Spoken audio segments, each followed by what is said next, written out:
first of all, you're the story here. You're telling this story. Well, that's a lot of pressure. Yeah. Can you tell me about how that came about? Was it always in the script? Yeah, Oliver decided from the beginning that it would be Ophelia who tells this story because she really is the central character. She's the one thread throughout every single character. And that was really hard because I'd never done voiceover for a movie before, and it really is two different characters because it's the Ophelia that you see on screen and you see someone's actions, but you don't hear their thoughts and what they think of each person, you know, their ideals, their hopes, their dreams, their how they really feel. And, you know, the voiceover is all of that. And the most challenging part is that the Ophelia that you see in the movie doesn't know what's going to happen to her at the end. No. Yet the Ophelia that you hear in the beginning knows exactly what's going to happen, but yet she still has to tell the journey as if and be present with throughout each chapter of the story. And so that was really the hardest part, was trying to manage both of those characters, both the voiceover and the physical character. I can imagine. And the thing about Ophelia, she's such a, she's such a unique character and a unique heroine. I don't think you see, she's a free love type of this. Yeah. It's a very unique relationship. Yeah. What was your approach and how did you take her on? What did you like about O? You know, she's somebody that Oliver and I worked on a lot because she wasn't very free love as much in the beginning. You know, from the book, she's a lot more cynical. She's jaded by her environment, and she's a young, angry, modern woman. So we took everything that she was as a person, but we gave her hope, and we gave her light and life and some purity in her imperfections, and that gave us much more room to have her drop, you know, when she really believes in humanity and believes in people, and then she sees the most monstrous side of humanity. Is that hope lost, and what does that mean for everybody else that's full of hope? Is it like seeing Santa Claus, you know, like does it not exist? And so that was, I was fortunate to have Oliver be so open to creating a character that I really felt like I could play, that I could empathize with, because I don't think you can play a character that you judge. And we sat for hours and hours and hours before we shot and through shooting the movie, and then after, for the past 5 months, we've been writing and rewriting and doing the voiceover over and over again because it has so much room to grow and change. I want to start with you guys because this is about violence, this is about relationships, this is about a lot of things, but this is mainly, to me, a love story. You got it. There you go. You knocked it out. There you go. What will you do for love? Absolutely. Was that always kind of your guys' intention going in with this? I think that's what keeps it grounded. Yeah. You know, for us especially, and I think it's that brotherhood that gets us through it as well. You know, and I think, you know, we didn't have many scenes with O or Blake. And so those ones we really spent a lot of time with and talked through. Yeah, it needed to be carefully maneuvered to make it for everyone to kind of just buy into that relationship, that they couldn't doubt it, because from then on you got to go on the ride and go and just immerse yourself with the rest of it, you know.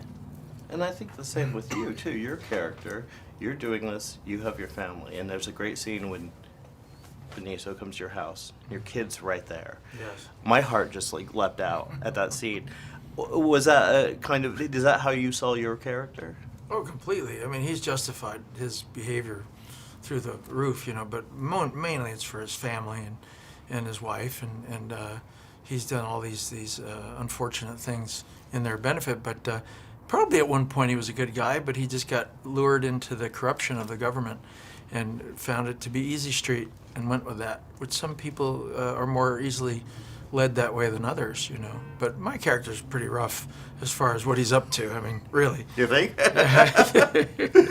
How did you approach the romance between, because as much as it is with her, with your guys' relationship, did you kind of build on that in any way and find, you know? I think, you know, you find these two guys that just have, it's like a brotherhood of, you know, of that's many years of love and trust and loyalty there, and they literally have each other's back, but they're then put through this kind of major obstacle where their relationship is on the line as well. That's kind of, they're pushed into the circumstance of, you know, really kind of having to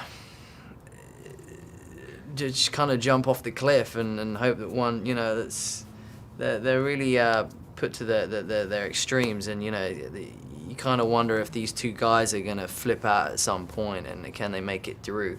And I think the reason they do is that they've got that one thing that's holding them there, and that's and that's kind of keeps pushing them through, and they just have to keep reminding that. that. You say to him, "I love you." Like, did I tell you?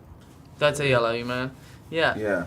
Was that it? Was that in the script or was that improv? No, that was improv. That was Yeah, kind it of was in and out, actually. That was great. First of all, I gotta say, there's a fine line between being over the top as a villain and being scary as fuck. You guys are scary as fuck. Can we talk? How did you approach this? Did you take from the book, both of you? Yeah, starts with the book and the script, and then I've been doing movies with that deal somehow either with bad guys or the drugs or bad guys or drugs or whatever. I've been doing them now for a while. So, you know, for this one, you know, I've done research for years, and for this one I used, you know, go into the imagination based on the book and the script, and run it by Oliver, and then hope for the best. What about you? Yours as a character has a kind of just a hint of humanity there. Absolutely. I think he redeems pretty much everyone else when he dies, you know, because, well, he doesn't really die. No, I'm just watching the film. Spoiler alert. Yeah, he goes through that redemption that everyone needs anyway. Yeah. Because, even working with this organization, he has this, you know, decency in him that is good for the audience to watch. Well, I think with both of you, I mean, this whole film, there's the connection between mother and daughter, best friends, lovers. Even you guys, there's a connection here, and was that kind of fun for you guys to play a part of? Yeah, I think we kind of like we looked into that, you know, and I think like his character, it's above me in the food chain of the corporation, let's say the cartel thing. His character is above me, and I'm always trying to surpass him somehow. And he was always putting me in check. So when the moment came that we found out that he was like the traitor, you know, so I jumped at the possibility of getting closer to the top. And that's the greed of my character. Did you find any kind of, as he had humanity, do you feel that your character has any level of humanity? Because you kind of... A little bit, you know. Just like real bad guys in the real world. They Some have of them, family. they love their pets, or you know, they did something that it was like, okay, maybe they were nice to someone in the street, but then they killed 20 people down the block, you know, I don't know. So, yeah, I think that there might be something good about him, but, you know, he's not a good guy.